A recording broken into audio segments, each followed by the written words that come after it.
Afternoon, members. Welcome. And we'll call to order the Committee on Jobs and Economic Development. It is Wednesday, March 26th. We have a quorum.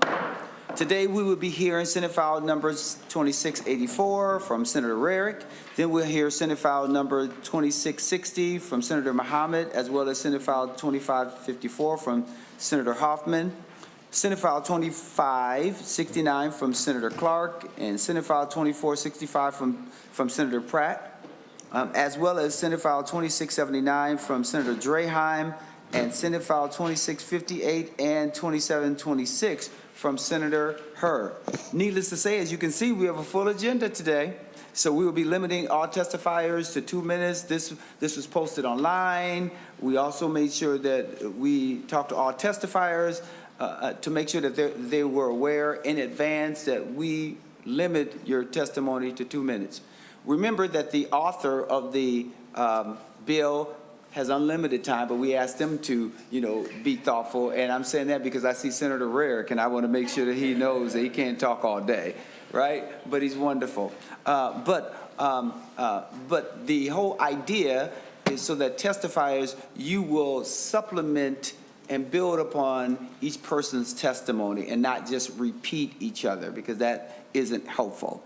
And so with that being said, we are going to start. And first up, we have Senator Rarick, who has Senate file number 2684. So Senator Rarick, if you'll come to the table, that would be great, along with your testifier, who is Amy Gumestad. Yeah, you had it right the first time. I'm close anyway. You're good. Once you testify, you'll end up saying your name for the record, and you'll correct me wherever I'm wrong, and I will not take it personal. So thank you for being here. Senator Rarick, needless to say, it's good to see you. And I understand before we get started that you have an A1 amendment that you would like for us to move now. Is that correct? Correct, Mr. Chair. With that being said, Senator Draheim moves the A1 amendment. Is that your amendment? Is that what you're moving, Senator Draheim? Members, any discussion on the A1 amendment? Seeing none, all in favor say aye. Aye. All those opposed say no. The A1 amendment is adopted. And Senator Rarick, we always do a financial picture before a person presents. We're going to now turn to Ms. Noner, who's going to give us the financial landscape. Ms. Noner. Mr. Chair and committee members, Senate File 2684, as amended, is appropriating $1 million in fiscal year 2026 and $1 million in fiscal year 2027, presumed ongoing amounts from the Workforce Development Fund. And in the past, MICC has received $1 million from the general fund from the jobs budget in fiscal year 24-25. All right. So thank you for that. Now we'll go to Senator Rarick, give us an overview, and then after you're finished, then if you introduce your testifiers, that'd be great. Thank you, Mr. Chair, and thank you to the committee for the time today to hear Senate File 2684 in support of Minnesota Independence College and Community and their career support programs.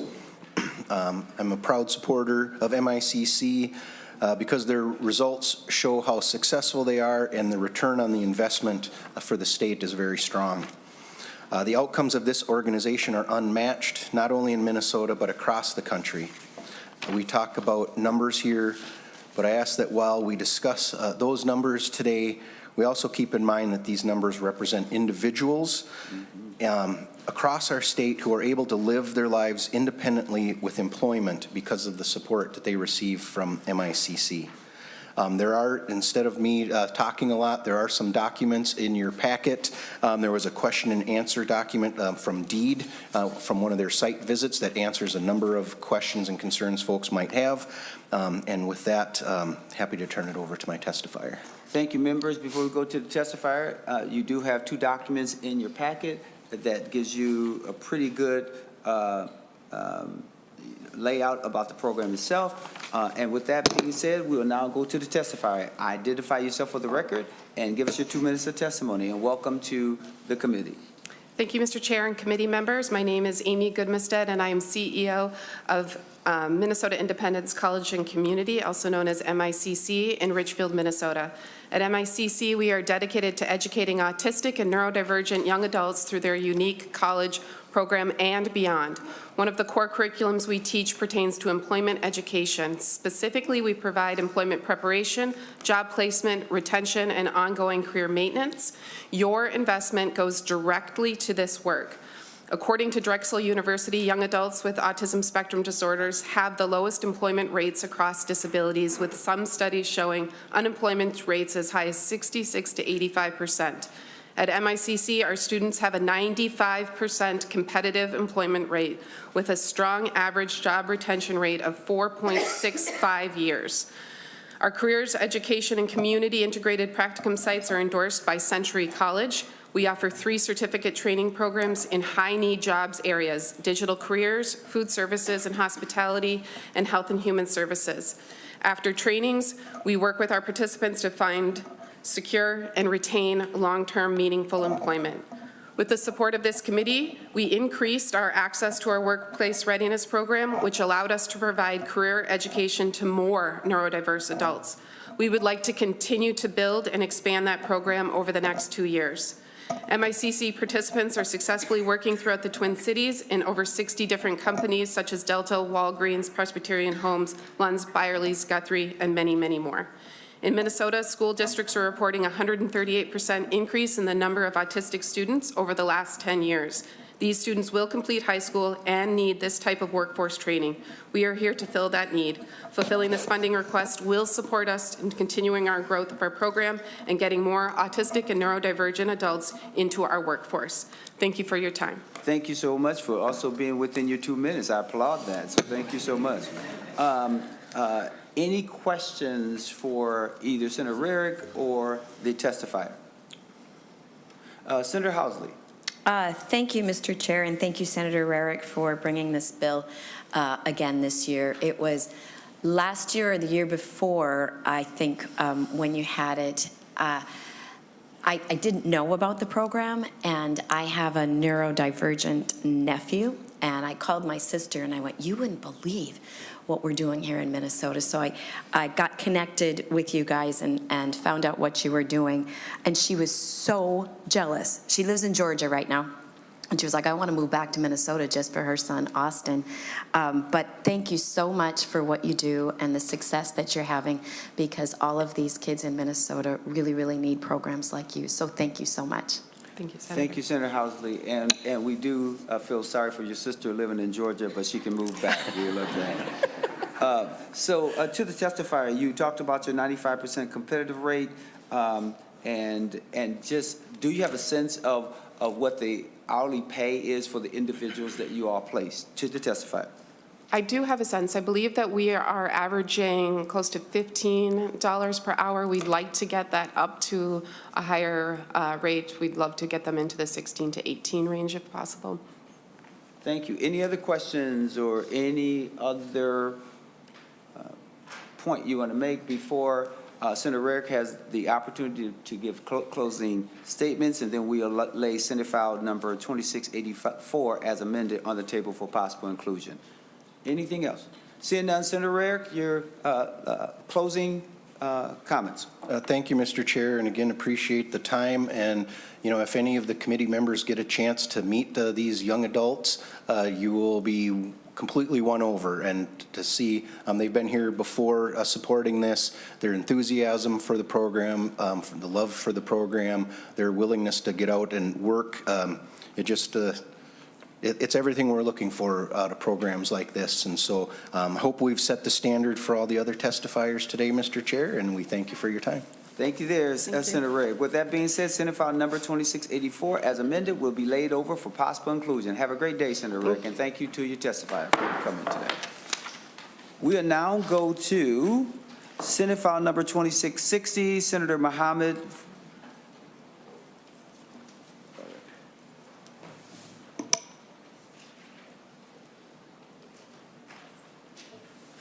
Senator Mohamed is coming to the table.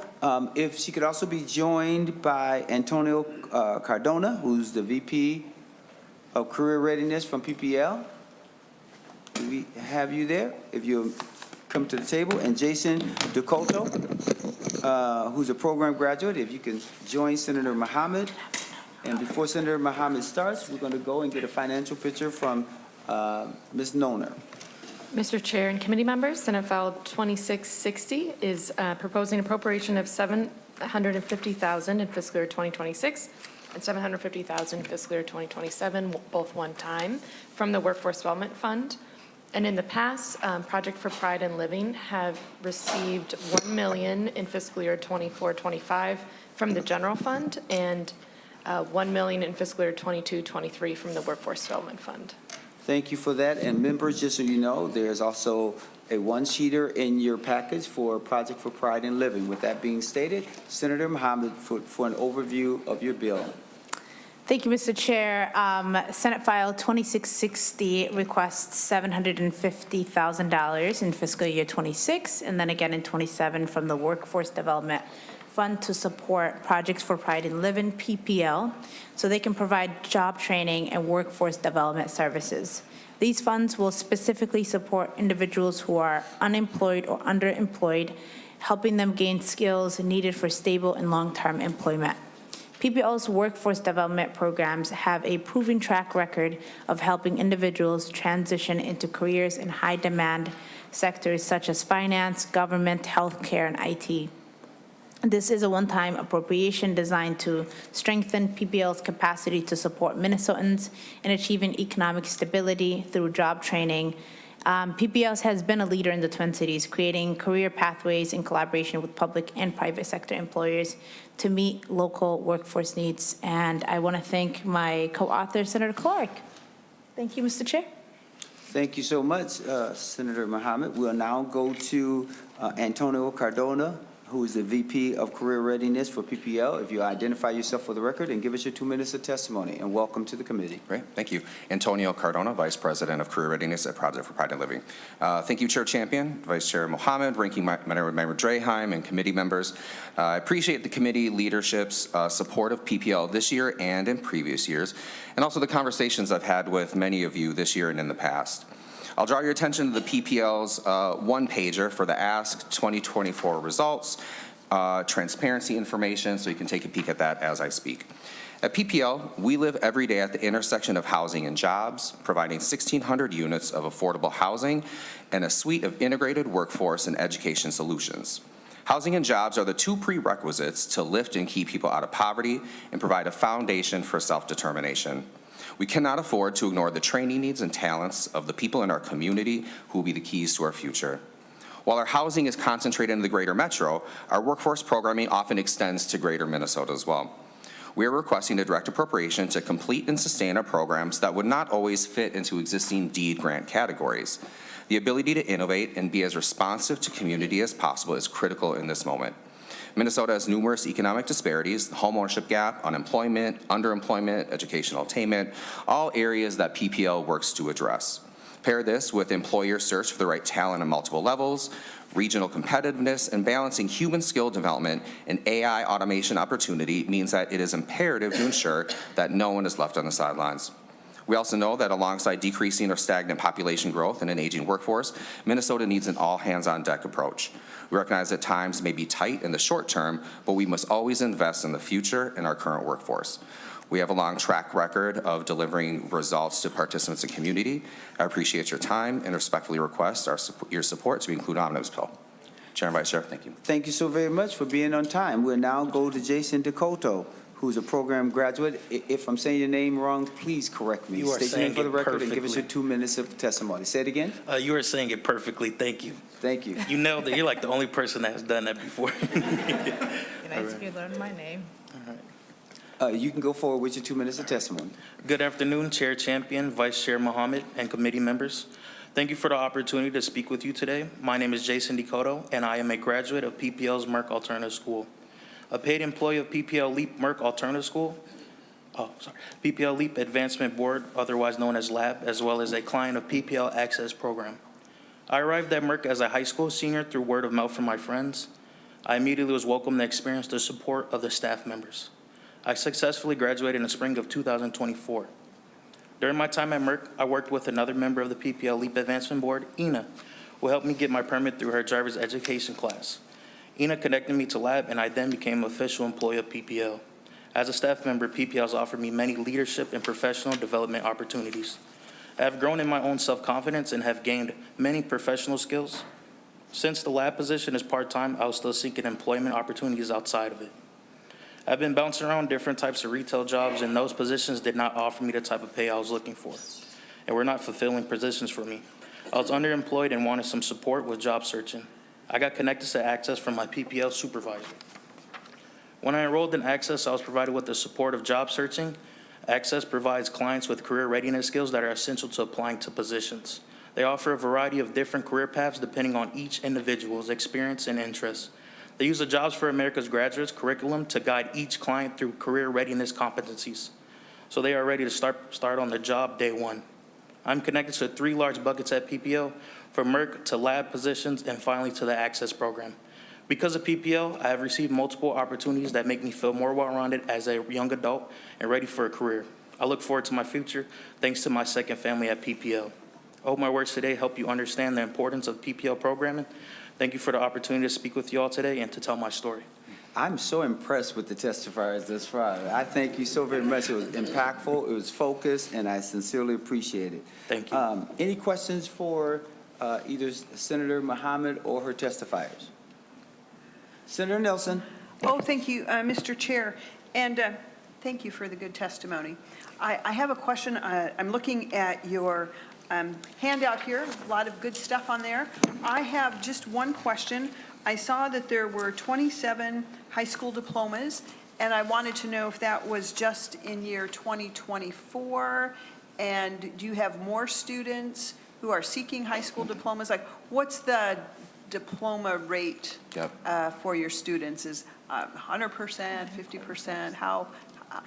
How many of them are getting those diplomas? Yep, thank you, Senator. And before there, if you look at the document, they also say that they have 90 participants in the pipeline, including some other work. But the testifier will be able to clarify that and answer your question. Yeah. To testify. Yep, thank you for that. So the 27 will be over the last kind of year and a half, because the half includes kind of the time it took to ramp up the program and get it settled. And so like Senator Champion mentioned, we have 90 in the pipeline. And the graduation rate for a standard adult diploma really depends on how many credits a person may be able to get their transcripts. So you may have 2 months of work, you may have 2 years of work. And so part of the success of the program is the individualized nature and the one-on-one instruction.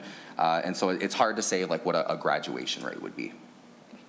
Senator Nelson. Oh, thank you, Mr. Chair, and thank you for that description. I did read about 90 participants in the pipeline. I wasn't sure if that was the pipeline for job training or the pipeline for the standard adult diploma. Yeah. So say that again, please. For the standard adult diploma.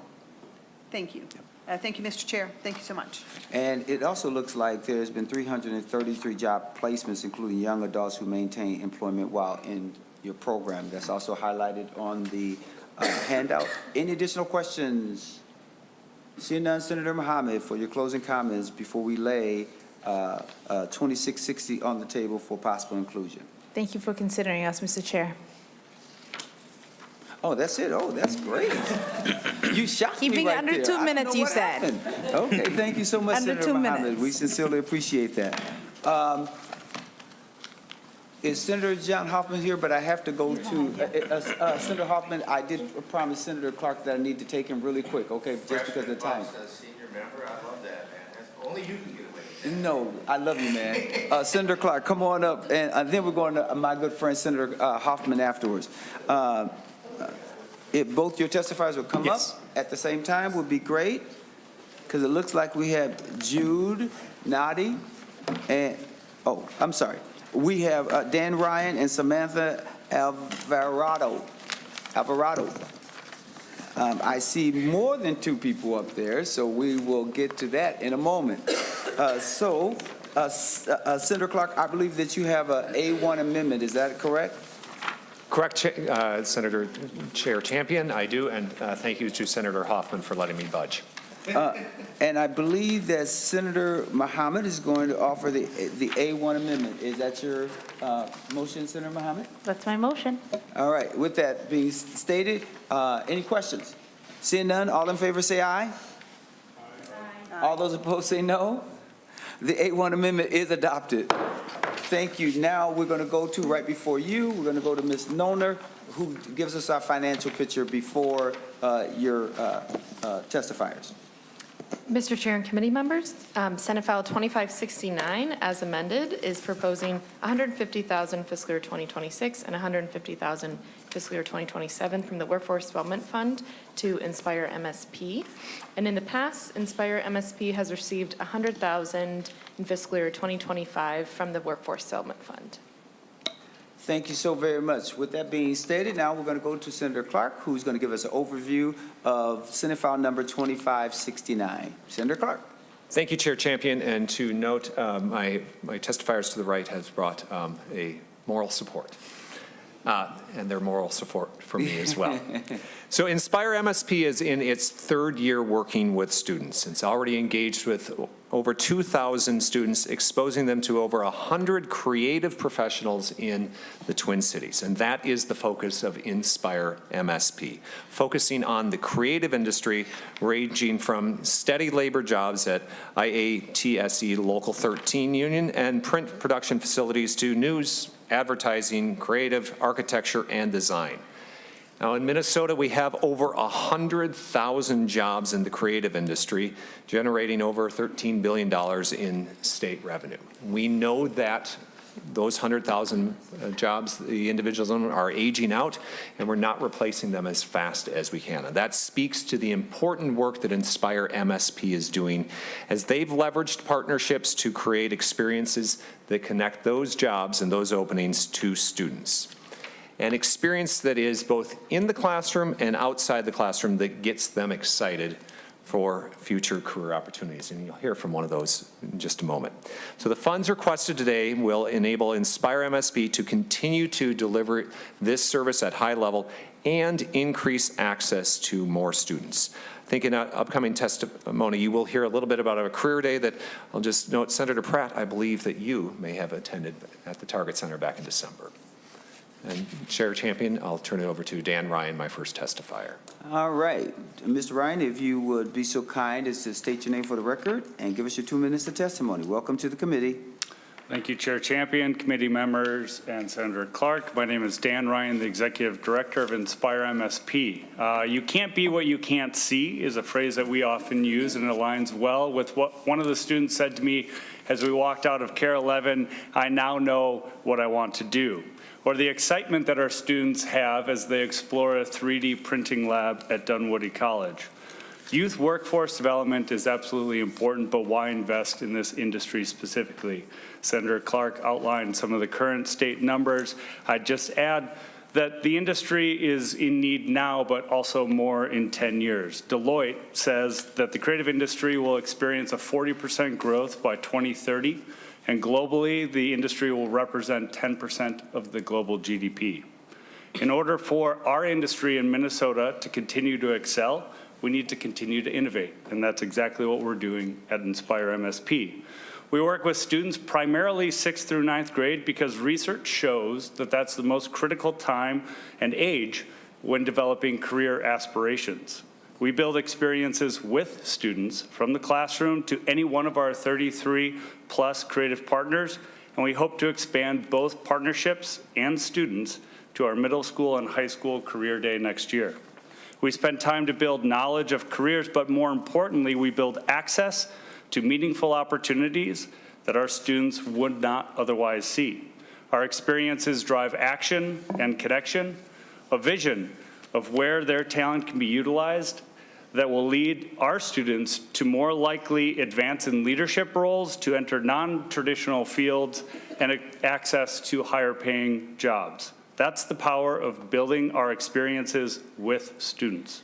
Thank you for your consideration in reinvesting in InspireMSP, and we look forward to expanding our geographic footprint and students next year.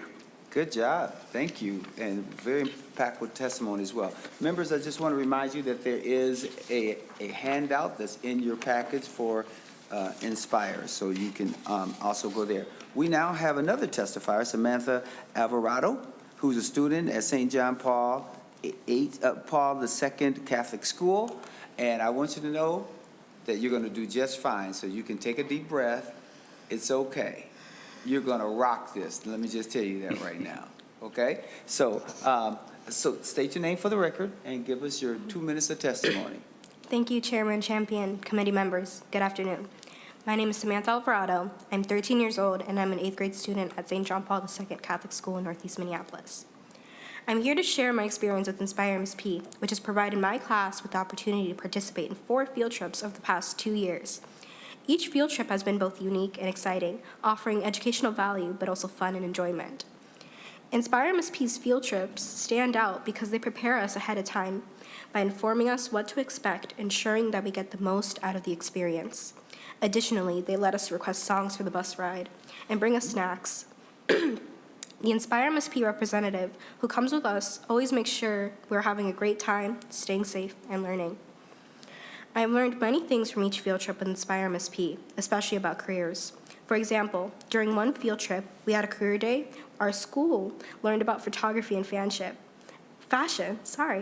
Before this experience, I thought fashion was simply about putting together random clothes. However, after the fashion presentation, I realized that fashion is a way for a stylist to express himself through their designs. Before we left to go back to school, we saw the fashion designer and were able to talk with her. A lot of people were crowded around her to say thank you and wanting to take pictures with her. She was very sweet and gave us some pins that she made as a gift. The trip changed my perspective on fashion and sparked an interest in the fashion industry. I strongly believe the value that InspireMSP's field trip offer and recommend that students take advantage of such great opportunity. Thank you. Well, let me say, didn't I say that you were going to rock it? You rocked it. I cannot believe you're 13 years old. Is that what you said, Samantha? All right, well, great. You did a wonderful job. You should be proud. I'm proud of you. And you indicated that when you're on the bus ride that you got a chance to make requests for the songs that you like. So tell me, what song did you request? Well, I'm a Taylor Swift fan. I was able to go to her concert in 2023, and so I requested one of her songs for the bus ride. Oh, well, let me just say thank you so very much. Any other questions of the testifiers or for Senator Clark? Seeing none, Senator Clark, if you could give us your closing comments, and let me just say thank you again to your testifiers and to Samantha. Thank you for being here, and thank you for the moral support. I know that you're right there as well, so thank you so much. Senator Gustafson. Oh, we got a question. We got one question. Senator Gustafson, go ahead. Thank you, Mr. Chair, and thank you to the testifier for being here. I agree, you did a great job, and I heard you say Taylor Swift, and I just had to chime in with an excellent taste in music, and I know that was probably a popular choice. So just wanted to say thanks for being here. I know it's not easy to be a testifier. I'm a high school teacher, and I was just trying to get kids to speak up in class can be hard, so I can't imagine what it's like to come down to the Capitol and testify, but to a fellow Swiftie, I want to say thank you for being here. Yeah. Thank you so much. Senator Clark, for your final comments before we lay this bill on the table for possible inclusion. Thank you, Chair Champion, and thank you for not asking me which song I would have chosen. We know that you'll probably request, let's say, Bon Jovi? Chair, Chapel Roan. Yeah. Thank you. Closing comments. Closing comments. InspireMSP has been doing good work in connecting with key employers throughout and really setting us up to keep Minnesota as core to the creative industry. So I ask you to support this in the upcoming bill. Thank you. Thank you so much. With that being said, Senate File number 2569, as amended, is laid on the table for possible inclusion. Now we are calling my good friend, Senator Hoffman. This is Senate File number 2554. And he has 2 testifiers. If they could come up and join him at the table now, that would be great. And Senator Hoffman, before you give an overview, we always have a financial picture articulated by Ms. Noner, so we'll let her do that now while your testifiers are getting set. Mr. Chair and committee members, Senate File 2554 is proposing $170,000 in fiscal year 2026 from the Workforce Development Fund. And to my knowledge, I don't believe there's been past recent funding for Equitable Development Action. Thank you so much. And with that being said, Senator Hoffman, if you could give us an overview of the bill and then introduce your testifier. Senator Hoffman. Thank you, Mr. Chair. How come you didn't ask me what song I would pick if I was in the car? Because I was afraid you would answer. Yes, I would. So, Mr. Chair and members, thank you for the opportunity to present. This is an important workforce development bill. When you look at the $170,000 appropriated to Equitable Development Action, what we're talking about is direct support professionals. You probably understood, you've heard a lot of us in the human services world talk about the 53,000 job openings that exist in both the caregivers bucket, that includes hospitals, assisted living, nursing homes, assisted living by itself, and then of course our home and community-based services providers, which are the most vulnerable people in the state of Minnesota. And what we've done is EDA is engaged and tailored to support over 100 small businesses and nonprofits in the Twin Cities. And if you look at the research that was done at the Institute on Community Integration, what we know is this: well-trained DSPs, direct support professionals, reduce emergency room visits, lower stress for the families, and improve long-term health outcomes for individuals with disabilities. That's a fact. As we know, the direct support professionals provide critical around-the-clock care for individuals with disabilities, those mental health challenges, the chronic illnesses that we have, and theirs. We don't talk about enough is that what I said early on about the workforce crisis. And I'll tell you this is what topples this. According to the Minnesota Institute on Community Integration, turnover rate for DSPs is between 45 and 75%. So you already got a bucket of 53,000 job openings, and now we have this huge turnover problem within the same kind of help-giving bucket. And the average wage, even though we've done our work, and in 2 years ago, the first time in the history of Minnesota Human Services, we tried to get stabilization to the system. And of course, y'all see the budget proposals that's coming from the top. There's cuts, and cuts. And so it doesn't make any sense. But what we want to do is that the average wage for a DSP in Minnesota is just $16.12 an hour. It's not enough to afford basic living expenses, yet we want them to take care of our most vulnerable. When you look at it, the Twin Cities, it's gotten worse. And if you look at the Bureau of Labor Statistics, which I'm sure you've all read a lot, you can see that the American Network of Community Options and Resources, that 80% of providers, this is a kick point, Mr. Chair, they cannot fill DSP positions, and that leaves families and individuals there. So this really targets that action, Mr. Chair. It's something that is a workforce development piece that also helps out the bucket of human services, which are most vulnerable. I could keep going, but in the interest of time, I just want to get Jude Nadi, who is the CEO of EDA from the wonderful city of Brooklyn Park, and then Bhumi Simpi, she works as an assistant living director, and she is also from the great city of Brooklyn Park, Mr. Chair. So there you go. Thank you, Senator Hoffman. And before we go to June Nadi, I just want to call to the committee's attention that there are two documents that are a part of this bill, a letter of support from Thrive Edge Solutions, as well as some critical information around the state of America's direct support workforce crisis. Correct. So we want you to have those two things. Mr. Nadi, welcome to the committee. State your name for the record, and you have 2 minutes for your testimony. Thank you, Committee Chair, Senate President Champion, and other committee members. My name is Jude Nadi. I'm the CEO of Equitable Development Action, EDACT. Our organization mission is to foster equity and economic inclusion through capacity development as a bedrock for building generational wealth in the underserved communities. Currently, we have strengthened the capacity and sustainability of minority service providers, helping them with the compliance training. We do this through our portal called EDA Training Academy that curates training requirements in the home and community-based services, enhancing service quality so that they will continue to serve better people living with disabilities, the elderly, and the vulnerable in our community. Direct support services professionals, DSPs, provide the anchor for the 245D and assisted living services. It was intentional to allow the providers to recruit anyone who can do the job without formal certification to make it easy for recruitment. This is great. However, the downside is that some of the DSPs don't have professional health background and need more training to catch up and sustain the regulations from the Fed, state, and local government. With high turnover rates, above 50% in some cases, the funding will help us to provide cultural appropriate ways of training them so that they can provide better service to the residents and improve the value they bring to the table. This is a win for the residents, providers, and the state. Thank you for your consideration. Thank you for that wonderful testimony. We'll now go to We'll now go to Bumpney Simply, and correct me if I'm wrong, and provide your 2 minutes of testimony. Boomy Simpy.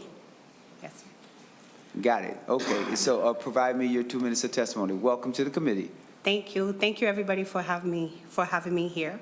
As a business owner, you know that we juggle so many things on our plate, and a lot of our workers are immigrants. So there's a lot of barrier to learning the new culture or just even learning day-to-day activities.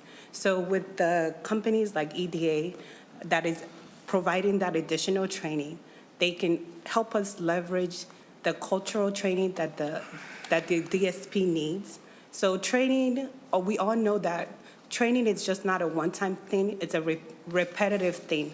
The more we help people understand what they need to do, the more confidence they have, especially in a field where there's so many diversity of different symptoms. Not one client or one patient have the same symptoms.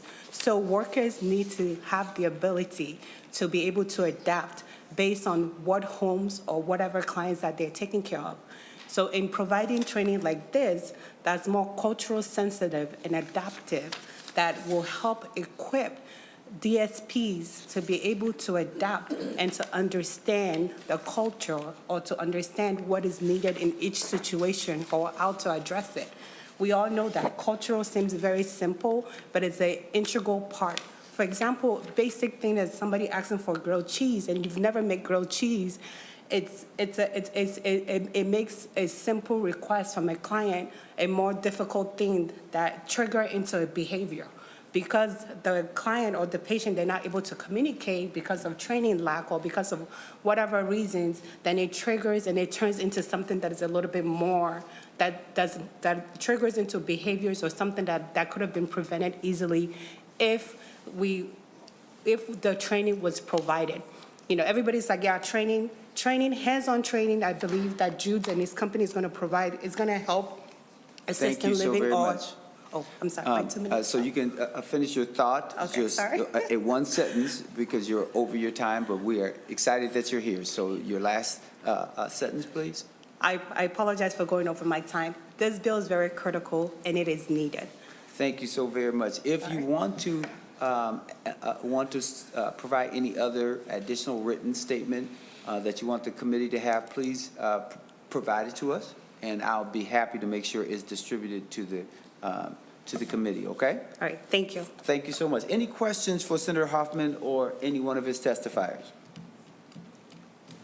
Seeing none, Senator Hoffman, you can give us your last, your closing statement, because you did such a wonderful job. We have no questions. So, Senator Hoffman. You're amazing. We do have a problem. Minnesota, we've known this for 12 years. 65 and older is going, higher than K-12 education. We've known that. We knew that 12 years ago. Senator, Mr. Chair, you're in the same meeting as me. We have 53,000 job openings. The folks that are providing the services in our most vulnerable group homes, right? When you look at it, 80%, you're looking at Hennepin County, it's Burkham Park, and it's Minneapolis. And they also happen to be BIPOC. That's who the owners are, that's who the workers are, because they're the ones fulfilling those most needs. And this is critical for the workforce development side that we set up last year. So appreciate your time on this, Mr. Chair. And you know what? I hope it's a beautiful purple rain today. Thank you so much, Mr. Senator John Hoffman. And with that being said, Senate file number 2554 will be laid over for possible inclusion. Members, we will now go to Senate file number 2465, Senator Pratt. And ordinarily what we do we talk about the financial picture, but it's my understanding this particular bill, a fiscal note has been requested, or a fiscal note needs to be requested. Which one, Ms. Nona? Mr. Chair and committee members, Senate File 2465 has had a fiscal note requested, and it's just hasn't been completed yet. Okay, thank you for that. Thank you for that information. Senator Pratt, to your bills, and you have an amendment. Would you like to move that first, or what would you like to do first? Well, yeah, thank you, Mr. Chair. Members, I would like to offer the A1 authors amendment to get the bill into shape I'd like it to be in. Senator Pratt offers the A1 amendment. Any discussion on the A1? Seeing none, all in favor say aye. Aye. All those opposed say no. The motion prevails. The A1 is adopted. Senator Pratt, your bill is now in the shape you desire. Thank you, Mr. Chair and members. And thank you for hearing this bill. For as long as I've been a member of this committee, I've heard complaints about the quality and information provided by DEED regarding grants. Whether it's a competitive grant or a legislative directed grant, it seems like the legislature is not getting the information that we really need to be a real effective check and balance on the executive branch, or to make informed decisions on directed grants. So why is this important? According to the OLA report that was released last week, DEED managed $354 million in state grants in fiscal year 2024. Senate File 2465 is aimed at correcting the problem that we have with reporting. This short bill will bring more stringent guidelines around reporting the agency provides to this committee. For each grantee, DEED must collect certain basic information. And some of the information that we're requesting in this bill is supposed to be being collected. But I think it's important to recognize that we're looking for the purpose of the grant, both the broad goals as well as the measurable objectives, current and past amounts awarded, other public monies that a grantee has received, the number of people it served, and the number of people that have completed the program, if applicable, the number of those that are earning a living wage. Mr. Chair, we talk often about the fact that we don't want to just get people jobs, we want to put them in sustainable careers. And then we also talk about some additional reporting if these grants are benefiting non-Minnesota residents.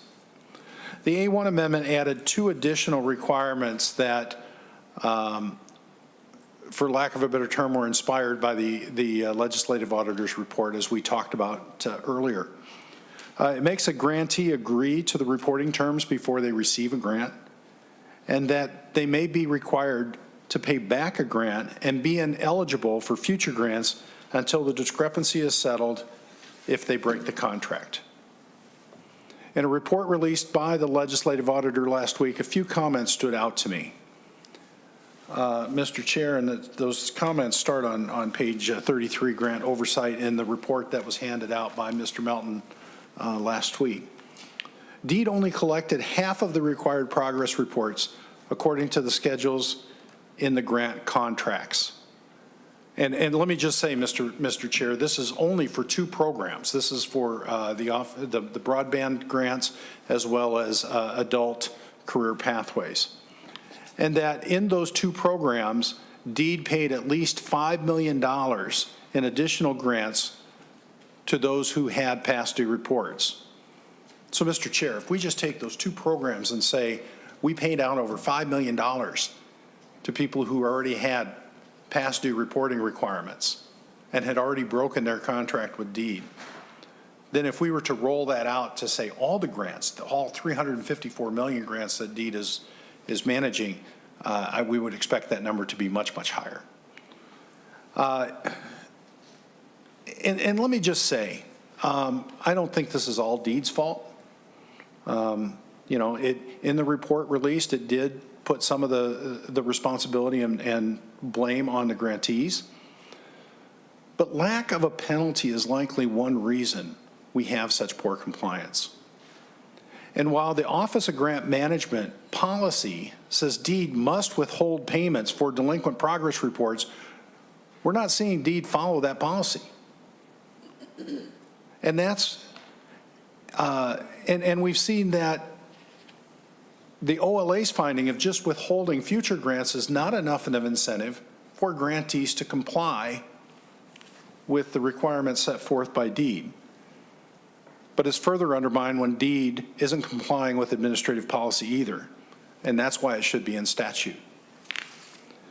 In addition, Mr. Chair, the OLA report states, the legislature should direct DEED to establish measurable performance objectives for the pathway and adult career pathway programs. And I think not only for those programs, but for all programs. And as a late addition, if this bill is to be considered for the final jobs bill, maybe we could find a way to include some of that language in this concept as well. Members, this is not meant to be a beat up on DEED bill, but it's been a long frustration of mine that we struggle to get the information we need to make informed and intelligent decisions. And with that, Mr. Chair, I'd be happy to stand for questions. Senator Draheim. Thank you, Chair, and thank you, Senator Pratt. We've talked a lot about this concept over the years, and I'm a co-author on the bill. Obviously, I support it. And Chair, we talked earlier in the year about what we were going to do for reporting, and I think this is a great concept. You know, if we're going to adopt something, you know, I think this is the right pathway. As you struggle to put your year-end bill together, I'm sure you will have programs that you wish you had more money to fund. And, you know, I think we have to expect more out of some of the groups that we fund, and a lot of them do great work. And, you know, and we heard some good groups today. But unfortunately, they're not going to get funded because we don't have the resources. So I think it's our duty and our responsibility to do better for the taxpayers of Minnesota. And I think this is a great concept that I think we can work off of to include something at the year end. So thank you. Well, thank you for that, Senator Draheim. One of the things that we are going to think about is reporting, whether we have enough reporting, how we can strengthen it in a responsible way. We'll also, you know, consider this even once we get the fiscal note, because that is also important. One of the other concerns that I have about the A1, and I did have a chance to talk to Senator Pratt about it, and we are committed to, you know, still, you know, talking about things beyond today, is where it talks about a grantee that fails to comply with the terms of the grant agreement must return any funds received. And such a grantee is ineligible for future grants until the amounts received are repaid. So not only is this asking for any money that the organization received that was legitimate and fine, right? Because in order to get money from DEED, you have to, you know, enter into a contract arrangement or agreement, and when you submit your invoices, they must comply with that agreement, and only then will you receive payment for that invoice. So, and it's already for work that has already been done. So that's something that Senator Pratt and I will continue to talk about if this bill is to be included in our final omnibus bill. So we have made a commitment to have an ongoing conversation. Any other questions for Senator Pratt? Seeing none, Senator Pratt, your final comments for your Senate file number 2465 as amended before we go to the next bill. Mr. Chair, that's all I have, and thank you very much for the time. Thank you so much. With that being said, Senate file 2465 will, as amended, will be laid on the table for possible inclusion.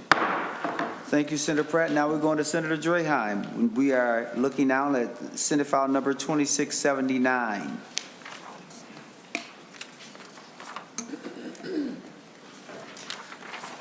And this is a policy related bill.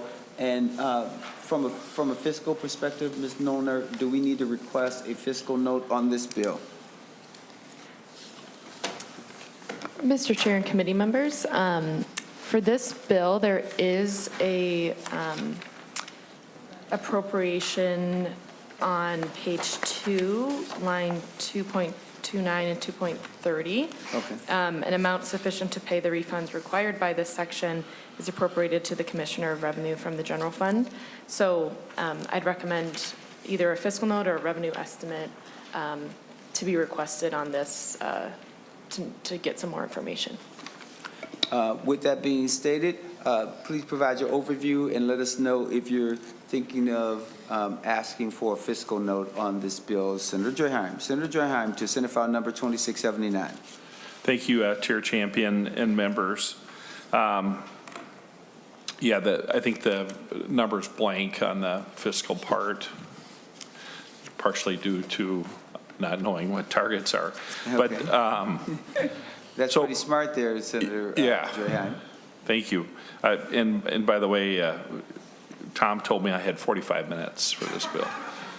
Council was wrong. Okay, pretty simple, straightforward. I want to help leverage the business community, help out our schools. So what the proposal here does is kind of tie in secondary and post-secondary schools and the private sector and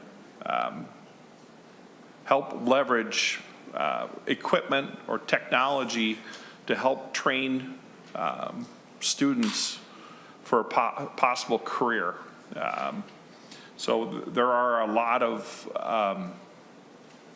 schools, especially in the rural areas, Chair, that don't have the resources to buy a bunch of equipment. And I'm sure there's some schools in your district that don't have extra resources to buy a bunch of equipment to train students for potential careers. So what this bill would do, it would give a credit, a tax credit to businesses that help provide that missing piece to the potential training. And that's it in a real brief summary. And then there's two other pieces that it kind of focuses on. One is under statute 175.45, talking about employment and occupations that advance manufacturing, healthcare, information technology, agriculture, transportation, childcare, and then, of course, legal cannabis. And then the second chapter that is mentioned is 166L, talking about that high wage, high demand occupations that I love. We should put in our resources where we have the most need. And of course, getting people on that career path where they can succeed and provide for their family would be the high wage jobs. So that would be a priority on this program. Senator Draheim, thank you so much for that overview. A quick question. If someone was harmed, like a patient or student, while using the equipment, would the owner of the equipment have any liability under your bill? Very, very good question, Chair. And I think the school and the employer would have to have some kind of waiver signed by the parents if the kids were under 18. Just like in any sports or other activities, field trips. My son just went on a band trip last week to Florida from school, and we had to sign a waiver for them to travel. So I don't think it would be any different than what's already taking place. And Senator Draheim, I guess that would be the same response if something was to happen to the equipment while a student was being trained. Who would be responsible to repair the equipment, though? Very good point, Chair. That that would have to be worked out between the school and the employer. And, I think when you visit with employers, they're just begging for that pool of new employees. And what a great pool to get, if you can get a high school senior excited about a potential career in, some kind of manufacturing that uses computer-aided design, whatever it is. I think it's a great matchup with a little incentive. We can expose kids to more career possibilities and hopefully get them excited. That's the goal. Thank you, Senator Draheim. Members, any questions for Senator Draheim? Seeing none, Senator Draheim, and I'm looking online just to make sure I'm not missing anyone. If you can give us your closing comments before we leave, before we lay Senate File Number 2679 on the table for possible inclusion. I appreciate the time, Chair, and I'm going to save the rest of my time for this discussion and amendments that we will have in the coming hearings. All right, sounds good. With that being stated, Senate File Number 2679 is laid on the table for possible inclusion. Thank you. Members, we'll now go to Senate File 2658, Senator Hur. And we have, it looks like 2 testifiers. So if we could get those 2 testifiers to come up with Senator Hur, that'd be great. While Senator Hur is coming to the table, if Ms. Noner can give us the financial picture, that'd be great. Mr. Chair and committee members, just to confirm, Mr. Chair, are we on Senate File 2658? Yes. All right, so Senate File 2658 is proposing $250,000 in fiscal year 2026 and $250,000 in fiscal year 2027 from the Workforce Development Fund, both one-time funding. And let's see. I don't believe that this program has received previous funding from the jobs budget. Thank you.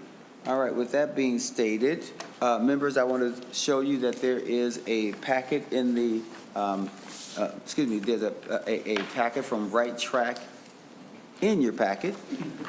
And so you can take a look at that. And with that being said, Senator Hur, if you go forward with your overview of your bill. Thank you, Mr. Chair, and thank you for referring to the package.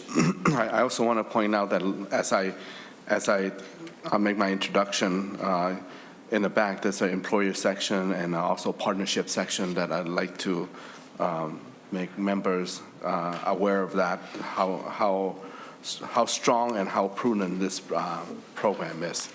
Now, to my introduction, Mr. Chair, Senate File 2658 appropriates $250,000 in fiscal year 2026, and also the same on 2027 from the Workforce Development Fund for a grant to the City of St. Paul to expand the city's Right Track Youth Internship Program.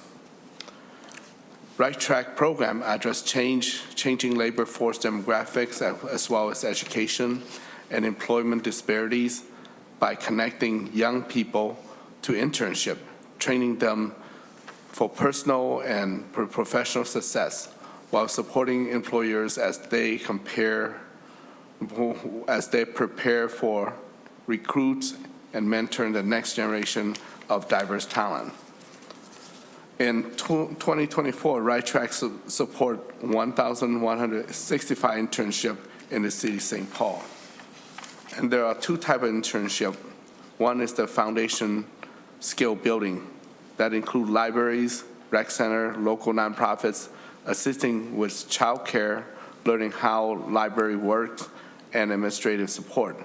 The second type of internship is a career development program. Almost all the industry are represented in the package there that I referred to earlier. That includes children's hospital, clinics, Vivacity Tech, PBC, Excel Energy, St. Paul Public Work, Roosevelt Public School, McGuff Construction, and et cetera. You can refer to the package that I talked to. So with me today, Mr. Chair, are two testifiers, Ms. Tafalide and Mr. Ali here. So you can start, Nardo, you can start first. All right, welcome to the committee. Identify yourself for the record and go forward. Nardos Tesfaldet, and thank you, Chair Champion and committee members. Again, my name is Nardos Tesfaldet, and I serve as the Program Supervisor for Right Track, the City of St. Paul's Youth Employment and Training Program. I'm here today in support of Senate File 2658. The Right Track program in the City of St. Paul has over 20 years of experience in providing high-quality youth internship and training programs for young people 14 to 21 that have barriers to employment, and we do this in partnership with over 100 employer partners. Young people in St. Paul are eager to work and contribute to their communities. Just this February, we saw a record-breaking 2,300 applications for internship experiences this summer.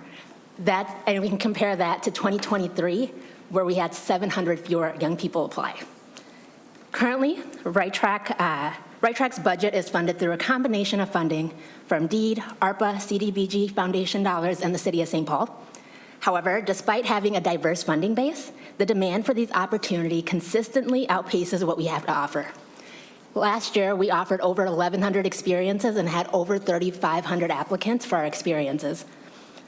In terms of economic development, it's important to note that last year, young people earned over $2.1 million, and those are funds that are directly reinvested into our communities and to local businesses. It should also be noted that 87% of young people reported that this source of income was a vital source of income for themselves and their families.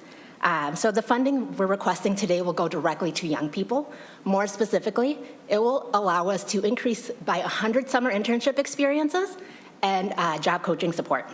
So we have motivated youth, we have engaged employers who are ready to prepare the future workforce, and we have the supports in place to make sure both employers and young people are successful.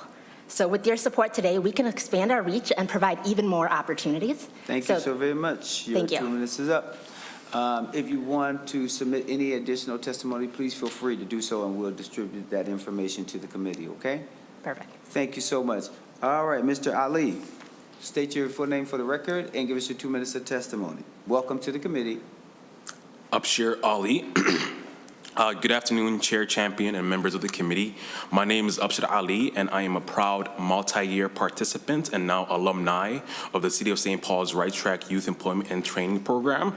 Right Track has been a life-changing experience for me. Through this program, I had the opportunity to intern with the St. Paul City Council and the Office of Mayor Melvin Carter. I also served on the Capital Improvement Budget Committee through the Youth on Boards initiative, advising on key infrastructure investments across the city. These are experiences I never imagined having, especially as a high school student.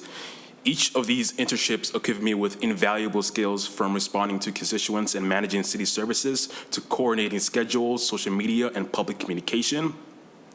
But beyond these technical skills, Right Track gave me something even more important: a network of mentors, a deeper understanding of civic engagement, and the confidence to pursue leadership opportunities I once thought were out of reach.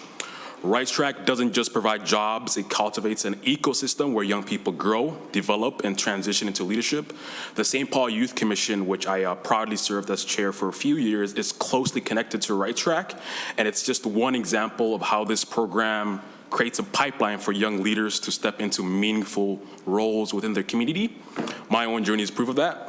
Thanks in part to the support and experience I gained through Right Track, I am now in Augsburg University pursuing a degree in political science while also serving as the senior director of a local nonprofit, an organization whose mission aligns with the very values Right Track instills in its participants. Expanding funding for this program means expanding access to these transformative opportunities, and with additional resources, even more young people like myself who have never envisioned themselves working in government, business, or the nonprofit sector have the chance to explore careers, build professional networks, and step into leadership roles across the city of St. Paul. Right Track is more than a job program. It's a launch pad. Thank you so much. Thank you.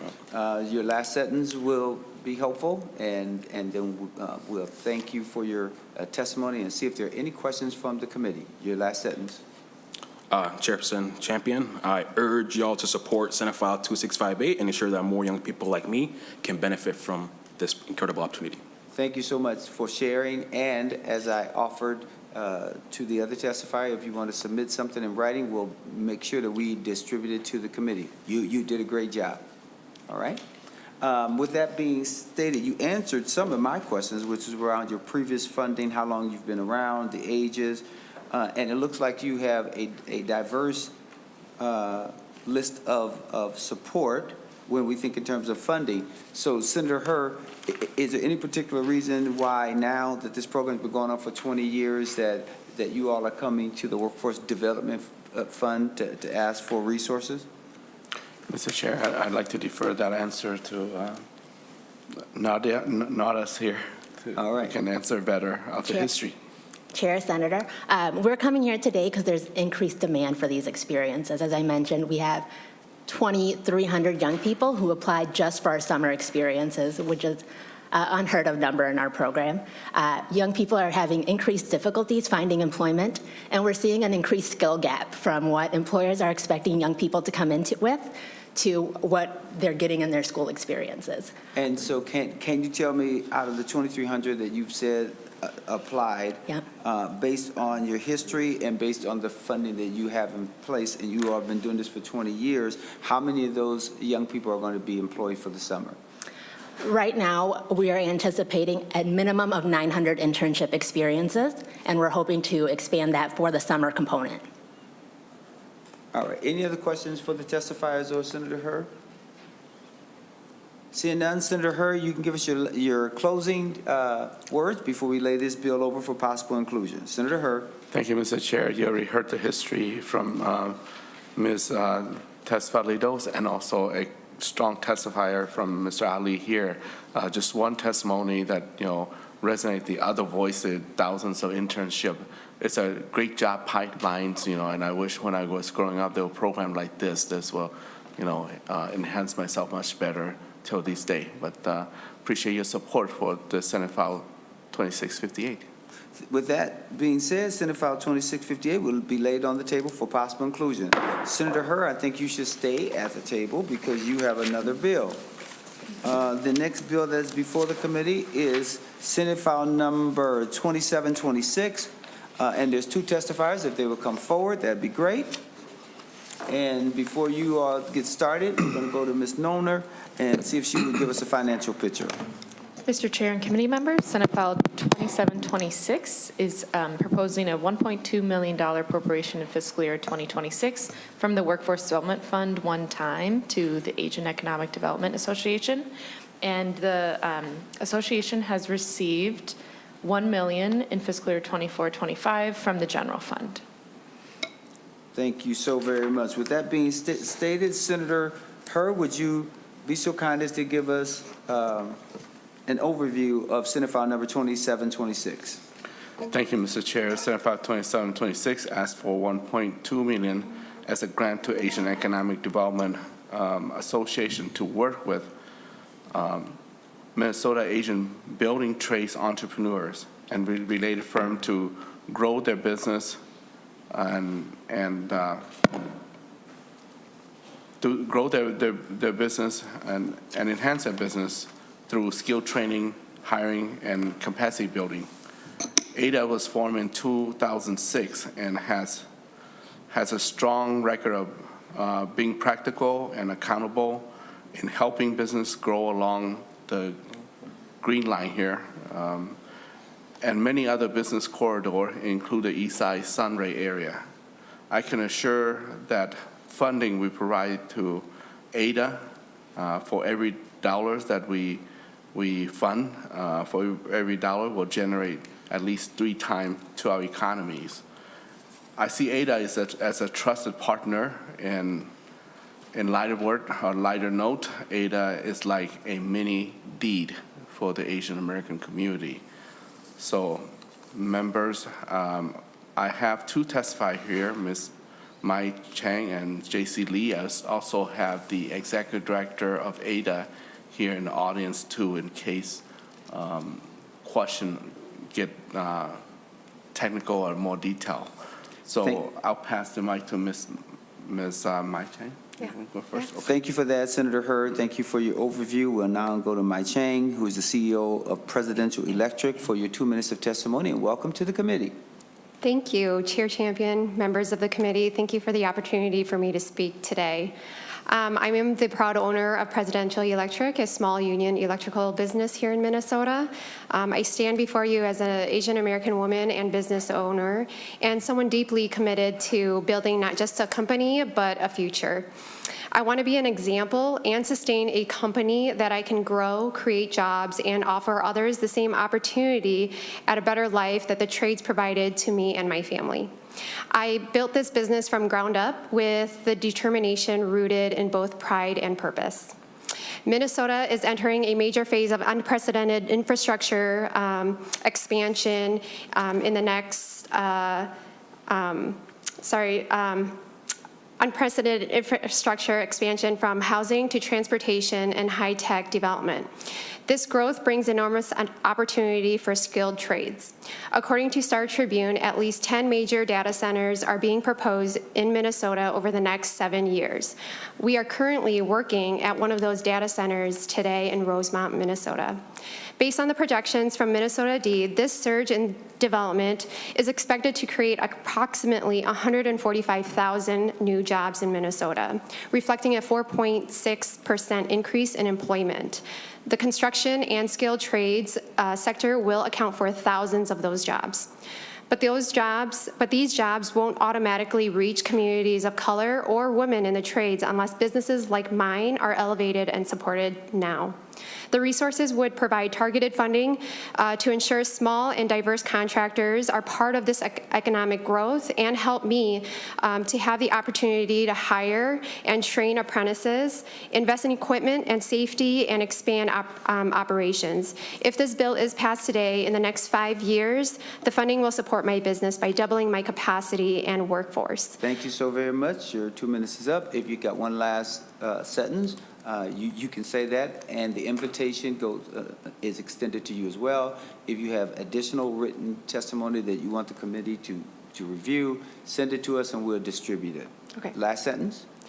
Minnesota's investment in small trades businesses should be an ongoing process, and by supporting this bill, it will help me and businesses like mine. Thank you. Thank you so much. We'll now go to J.C. Lee, who's the owner-operator of JR Remodelers, for your 2 minutes of testimony. Identify yourself for the record and proceed with your testimony, and welcome to the committee. Thank you. Good afternoon, Mr. Chair and committee members. My name is J.C. Lee. I am the owner and operator of JR Remodelers and Builders, a small general contractor company. I do the majority of my work with nonprofit housing organizations such as Habitat for Humanity, Urban Homeworks, City of Lakes Community Land Trust, and I have recently partnered up with Rondo Community Land Trust. Working with these organizations, I have built sustainable, affordable new construction homes, ensured occupied homes are safe through lead paint abatement, and rehabilitated distressed homes. I wear many hats in my business. I am the project manager, estimator, office staff, and occasionally I still find myself swinging the hammer. Because of this, I have been turning down work, unable to bid on jobs that come across my desk. For example, I know there's a need here in St. Paul and across many other cities to perform lead paint abatement for the health of our community. Currently, I and many other contractors are unable to meet those demands. Having access to support and business development through ADA would give my business an immediate boost. It would allow me to immediately put my project manager and a few employees that I have through the required training classes that MDH requires to perform lead abatement work.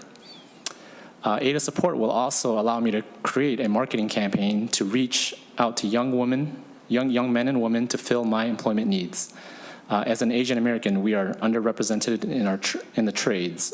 My vision is to create a strong, viable company that would attract those in the community and show them that they can have a financially viable occupation in the trades. Thank you. Thank you so much for your testimony. I'm going to pause now and see if there are any questions from the committee. Senator Draheim. Thank you, Chair. Senator Hurd, how is the money going to be divided up? I see on the handout there's 13 current members plus the Asian Economic Development Association.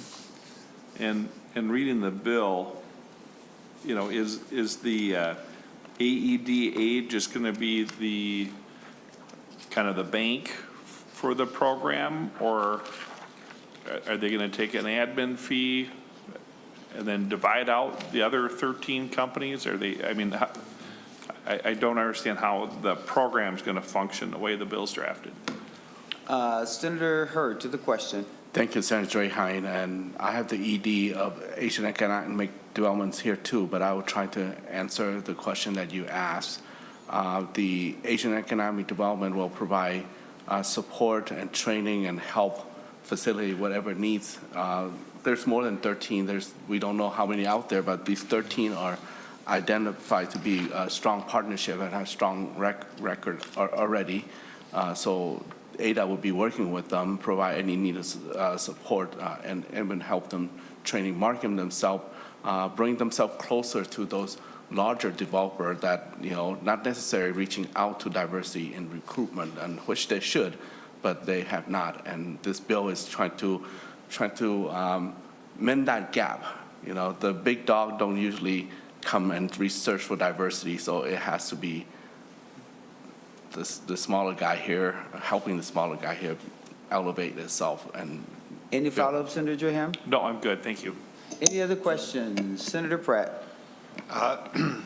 Thank you, Mr. Chair. And you know, I think some of my questions are along the lines of what Senator Draheim was asking. Ms. Chang, are you a CDFI? Community Development Financial Institution? No. Senator Pratt. Thank you, Mr. Chair. And so with the 1.2 million from the Workforce Development Fund, who are we training? Are we training I guess I was a little confused by Mr. Lee's answer. Are we training the businesses? Are we training the workforce to take those jobs? Help me understand that a little bit better. Let me do this, Senator Pratt. It appears that from what Senator Hurd indicated, is that the ED or the executive director for the association is here. Is that correct, Senator? He was here. I glanced. No, is she still here? He has not a committee to testify on his bill. Got it. So is there anyone who can answer this question? If not, can you commit Senator Hurd to make sure you take down the question and get the executive director to send a written response to the concerns or the questions that have been raised? Senator Pratt. Thank you, Mr. Chair, and I think that would be fine. My other question for the executive director would be to help me understand the capacity building. We've seen this phrase in a number of bills, and it seems to me a little bit something different with each bill. So I'd like some sort of understanding of what's meant by that as well. Thank you, Senator Hurd. If you would do that, that'd be great. Any other questions for Senator Hurd and or the testifiers? Seeing none, Senator Hurd, if you could give us, oh, no, Senator Pa, I'm sorry. Senator Pa, I'm sorry about that. It's all right. Chair Champion, thank you so much. I'm a co-author on this bill, and I just wanted to speak in support of it. We already know that we need more people that are entering into the construction trade, and that we don't have enough people. But at the same time, we need to be able to train those people. We need to be able to support the very small businesses that are doing some of this work into making sure that they can recruit people into this field and as employees or as independent contractors. But unless these small businesses are getting the support and training that they also need, it's going to be really hard for them to be successful in filling the needs of our Minnesotans in this industry. So I just wanted to speak in support of this and say it's very much needed. I see a list of the current members here. And again, these are all very small businesses that don't have the same resources as some of the big construction companies that exist here. So we want to be able to have them be competitive, and we want them to be in our community serving Minnesotans. Thank you. Thank you so much. Senator Hurd, your closing comment before we lay Senate File number 2726 on the table for possible inclusion. Thank you, Chair Champion, and thank you for the question, and thank you, Senator Pratt, for your support.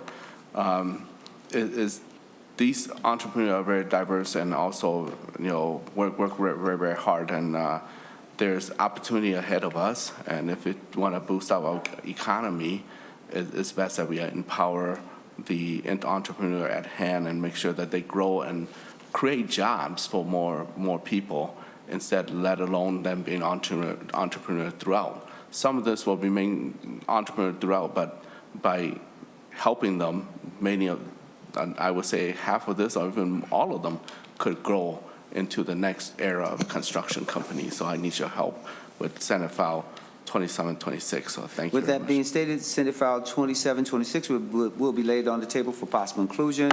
Members, before you leave, I want our committee administrator, Tom Melton, to kind of go through the roadmap of upcoming meetings and invites that have been sent out, just so we're all on the same page.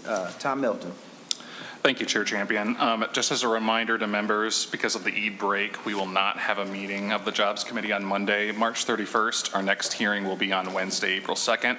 We sent out a calendar invite for that, and also a possible reconvene in the evening on April 2nd, just because we have a lot of bills to get through and we want to honor our commitment to do a paid family medical leave overview hearing from Deed, as well as Greg Norfleet, the director. So that's kind of what we have coming up.